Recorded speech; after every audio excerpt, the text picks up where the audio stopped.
네, 안녕하세요. 녹화 시작하겠습니다. 칸트 강의 11번째 강의 이렇게 또 시작을 해볼게요. 저번 시간에 이제 순수 실천 이성 비판의 변증성 이야기를 조금 했는데 결과적으로 실천 이성 비판 차원에서도 조건들의 절대적인 총체 계열의 완벽성과 완전성을 구가한다라고 했고 그것이 어떻다? 그것이 신이라는 이름으로 이제 통칭된다. 이런 말씀을 조금 드렸던 것 같습니다. 계속해서 한번 읽어 나가 볼게요. 제2장 최고선의 개념 규정에서 순수 이성의 변증화. 저번 시간에도 읽었는데 칸트는 최고라는 개념을 최상의 의미함과 동시에 완벽을 의미한다라고 주장을 하고 있죠. 왜냐하면 절대적인 총체성이 함축하는 것이 그런 것이겠죠. 왜냐하면 절대적인 총체성이 계열의 완벽성이고 인과적인 계열의 완벽성은 완전성은 완벽을 이제 이야기를 하고 있다라는 것이겠죠. 자, 그러면 칸트가 이제 어떤 식으로 얘기를 하냐면 우리가 실천 이성 비판을 한번 봤을 때 행복이라는 것은 굉장히 경험적이고 감각적인 차원의 국한이 된 문제라고 보셔야 해요. 그래서 행복은 사실 칸트에게 있어서 도덕적인 행위를 어떻게 보면은 이렇게 규정 지을 수 있는 객관적인 척도가 아니에요. 내가 이 일을 선한 일을 해서 행복감을 느낄 수도 있다라고 하지만은 내가 선한 일을 해서 내가 조금의 경제적인 손해가 받았어. 그러면 나는 사실은 행복하면서도 조금 짜증은 날 수도 있잖아요. 사람인 이상. 그러니까 도덕적인 행위는 객관적이되 행복과 불행이나 쾌와 불쾌는 따라 붙는 게 굉장히 자의적이고 중의적일 수가 있다라는 것이 칸트의 생각이기 때문에 행복이나 쾌와 불쾌의 문제는 도덕적 행위에서 객관적인 척도가 될 수는 없어요. 하지만 행복과 윤리적인 측면, 도덕적인 행복과 도덕적인 측면, 행복과 윤리적인 측면의 어떤 종합된 지점을 칸트가 어떻게 생각한다? 그것이 어떤 의미에서 완벽한 절대선, 최고선을 만들 수 있다라고 칸트가 생각을 하고 있는 것 같아요. 여기 적어 놓은 내용이 그 내용인데, 곧 행복과 윤리선은 최고선의 종적으로 전혀 다른 두 요소래요.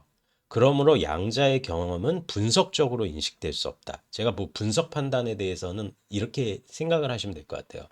철수는 총각이다라고 했을 때, 그러면은 철수에는 총각이다라고 했으니까 그러면 어때? 철수는 이미 남자라는 개념을 분석적으로 포함하고 있는 것이겠죠. 그러니까 이런 게 분석 판단이에요.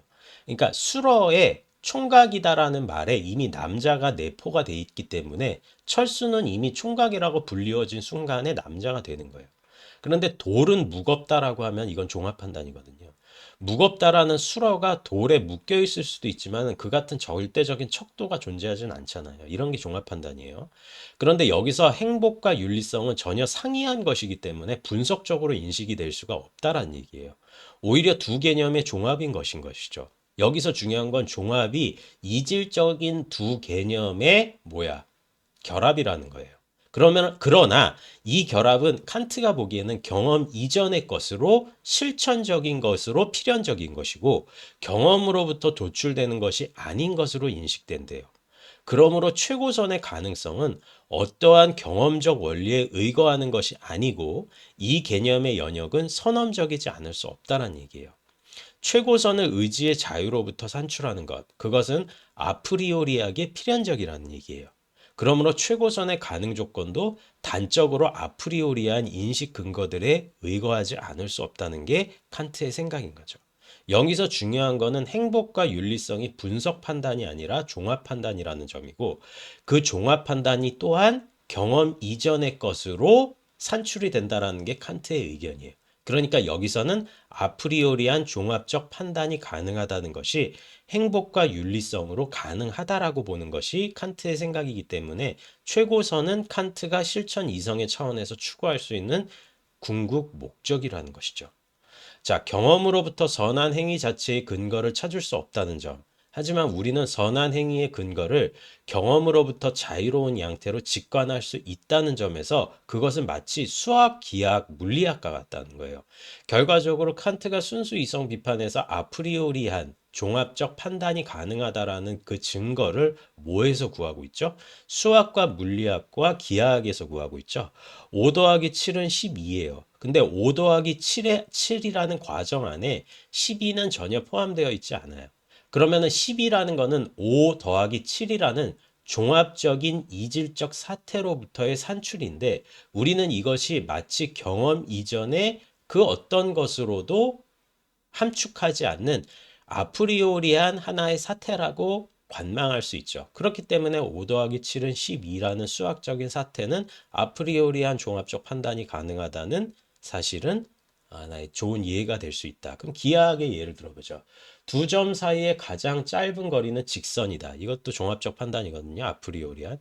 두 점 사이의 거리라고 하는 하나의 명제는 가장 짧다는 직선이라는 사태를 지시하지 않아요.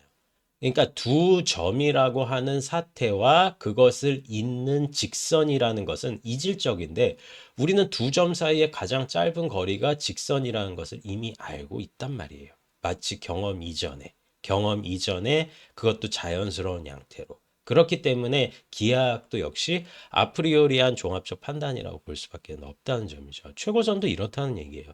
행복과 윤리성도 그것이 아무런 차이가 없는 것 같으나 그것의 종합적 판단이 분석적으로 인식이 되는 것이 아니고 우리가 행복하면 윤리적인 것 같기도 하고 윤리적인 것이 행복한 것 같기도 하다라는 하나의 표상이 경험 이전에 우리에게 정초되어 있는 것처럼 우리에게 인식이 된다는 것이고 그렇기 때문에 아프리오리한 도덕적 판단이 가능하다. 뭐 이런 이야기로 보시면 될 것 같아요. 제가 이거 뭐 이야기는 뭐 저번에 이렇게 뭐 제 이렇게 뭐 미학자의 뭐 읽기 뭐 이런 걸 올리기도 하는 이유 중에 하나가 제가 이렇게 칸트를 이렇게 떠들고 뭐 헤겔도 떠들다 보면은 저도 이게 또 배운 게 있잖아요.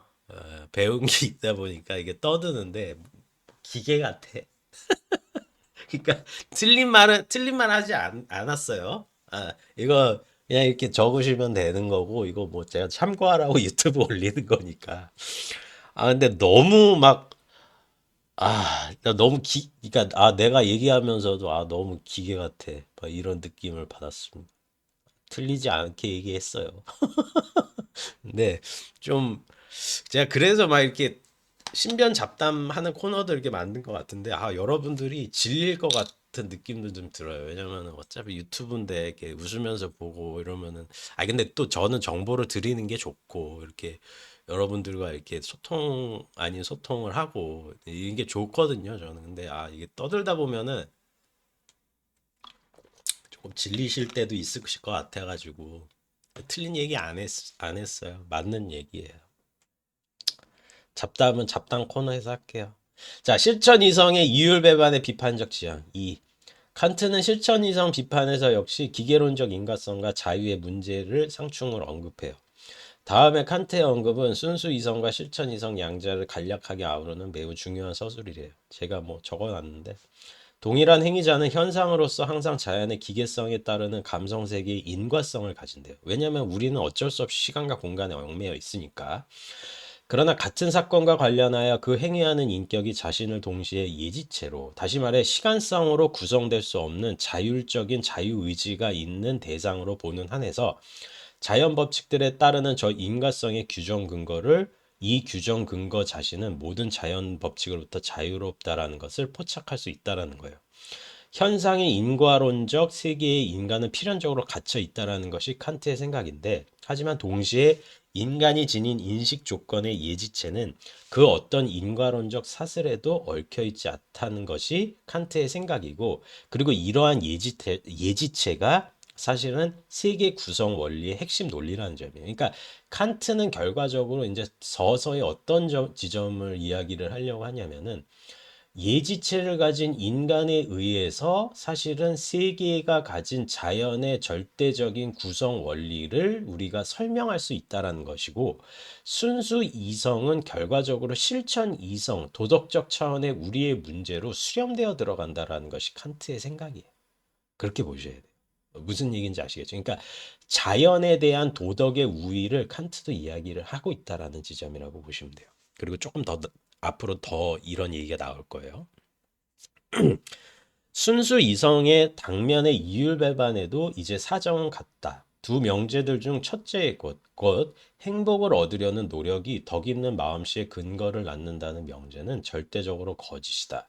그러나 둘째의 것, 곧 덕 있는 마음씨는 필연적으로 행복을 낳는다는 명제는 절대적인 거짓은 아니라는 거예요. 그러니까 행복을 얻으려는 노력이 덕 있는 마음씨는 아니지만 덕 있는 마음씨가 행복을 낳을 수도 있고 안 낳을 수도 있다라고 칸트는 이야기를 하는 것이죠. 그리고 덕으로 인한 선한 마음씨를 일종의 자율로 차원에서 본다면 예지체의 사변적 주제와 어느 정도 필연적인 연관은 형성을 할 수는 있다는 거예요. 그러니까 예지체가 가지고 있는 사변적 주제들은 신의 마음, 어떻게 보면은 선한 이렇게 뭐 인격신의 그런 어떤 선한 마음. 뭐 단테로 따지면은 베아트리체를 따라가잖아요. 그 단테가 지옥, 연옥, 천국을 가서 천옥이 아니라 천국을 가서 그러면 거기서 뭐 성모 마리아도 뵙고 뭐 천국에서는 다 뵙잖아요. 막 이렇게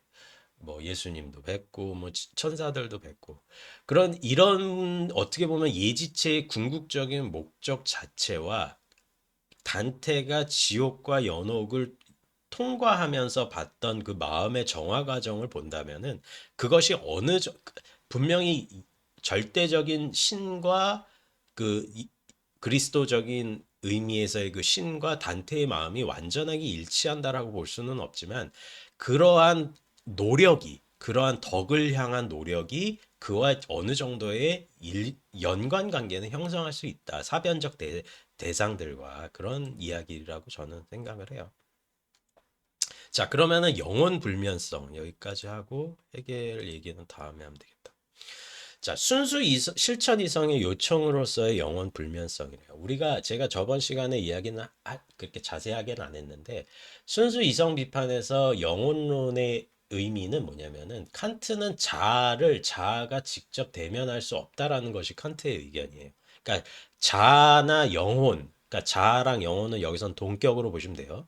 자아나 영혼을 내가 나 자신을 관찰하는 것은 불가능하다라는 게 칸트의 의견이에요. 그러니까 순수 자아에 대한 자기 인식이 안 된다는 얘기예요. 그러면 어떤 식으로 인식이 되냐? 예를 들어서 이런 대상을 경유해서 경험되는 차원의 자아가 다시금 나에게 자각이 되는 것이지 순수 자아 그 자체가 포착이 된다라는 것은 칸트에게 있어서는 어불성설의 말이거든요. 근데 여기서도 마찬가지예요. 그런데 칸트는 도덕적 행위 자체에 의해서는 영혼의 불멸성이라고 하는 지점을 어떤 면에서는 요청해야 한다라고 이야기를 하고 있어요. 그러니까 계속 이어지는 논의의 끄트머리에서 칸트는 도덕적 행위를 가능하게 하는 사변적 지향의 결과에서 영혼과 신의 현존에 대한 요청을 구하고 있다는 점이에요. 왜냐하면 도덕적 행위의 근거와 목적에는 어떠한 신성성이 있기 때문이라고 칸트는 말하고 있기 때문이죠. 자, 의지의 도덕 법칙과의 완전한 부합은 신성성, 곧 감성 세계의 어떠한 이성적 존재자도 그의 현존의 어떤 시점에서도 이룰 수 없는 완전함이라고 칸트는 이야기해요. 그럼에도 불구하고 그 부합은 실천상 필연적인 것으로 요구되므로 그것은 저 완전한 부합을 향한 무한한 전진 중에서만 만나질 수 있고, 그리고 실천적 전진을 우리의 실제적 객관으로 받아들이는 것은 순수 실천 이성의 원리상 필연적인 일이라는 거예요. 그러나 이러한 무한한 전제는 계속돼서 영혼 불멸을 부르거니와 우리가 기도 끝에 이런 얘기가 나오잖아요. 내세를 믿습니다. 우리의 영혼의 불멸을 믿습니다. 이런 얘기가 나오잖아요. 결과적으로 이거는 보상의식이라고 보시면은 안 될 것 같고, 내가 도덕적 행위를 하는데 그 어떤 인과적인 결과도 산출되지 못한다라면 그거는 도덕적 행위에 있어서의 내 행위의 결과가 무의미하다라는 차원이잖아요. 그러면 이 생각을 방지하기 위해서는 내 도덕적인 차원과 내 행위의 결과의 모든 수렴의 궁극 목적이 존재해야 된다는 것이고 그것이 영혼 불멸을 상정하지 않을 수밖에 없다라는 얘기예요. 그러니까 도덕과 영혼 불멸은 순수 실천 이성의 하나의 요청이라는 것이죠.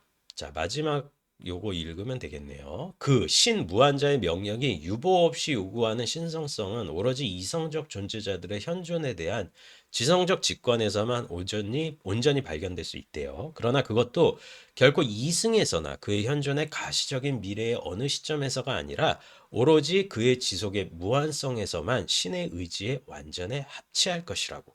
그러니까 신이 가지고 있는 무한성이라는 종교적인 차원에서는 신은 무한하다라고 믿어야 하지만 여기서는 철학적인 차원에서 신을 관조하는 것이니까 신이 가지고 있는 무한성이라든지 신이 가지고 있는 완전한 이념을 회의 없이 의심 없이 바라볼 수 있는 지점이 순수 실천 이성 비판이 지시할 수 있는 최고 지점이다. 이렇게 보시면 될 것 같아요. 네.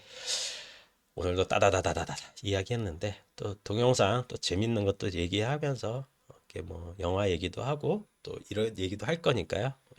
칸트 강의는 또 칸트 강의대로 이렇게 또 올려야지 또 제맛이니까 오늘 강의는 여기서 마치겠습니다. 네, 어려운 소리 들으시느라고 고생 많으셨습니다. 네, 감사합니다. 그리고 구독과 좋아요도 감사합니다. 뭐 새로 오신 분들은 뭐 이렇게 구독해 주시면 감사하고 기존에 계신 분들은 계속 감사드립니다. 네, 감사합니다.